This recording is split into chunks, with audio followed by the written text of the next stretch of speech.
এই তুই আমার চর মারছস, চল মেম্বারের কাছে। মেম্বার সাহেব, ওই আমার রাস্তার মধ্যে হুদায় চর মারছে, আর একটা কঠিন বিচার করে দেন। তোর মেম্বার আবার বাল বিচার করবো।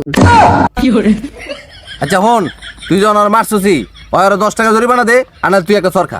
আমার কাছে 10 টাকা নাই, আমার একটা চট দিয়ে দেখ। আচ্ছা তোকে বিচার শেষ, তোরা এখন যা।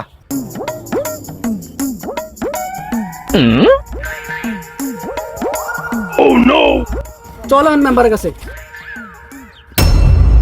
কিরে তোরা আবার আইছস কে? মেম্বার সাহেব, রাস্তা যাওয়ার সময় 50 টাকা পাইছি, ভাবলাম আমরা ওই জায়গায় খরচ করে যাই, এলেন 50 টাকা।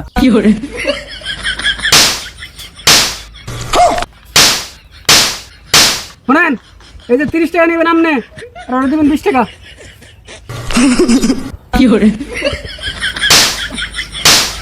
মেম্বার সাহেব, এই 20 টাকা আমার লাগবে না, এই 20 টাকা আপনি রেখে দেন।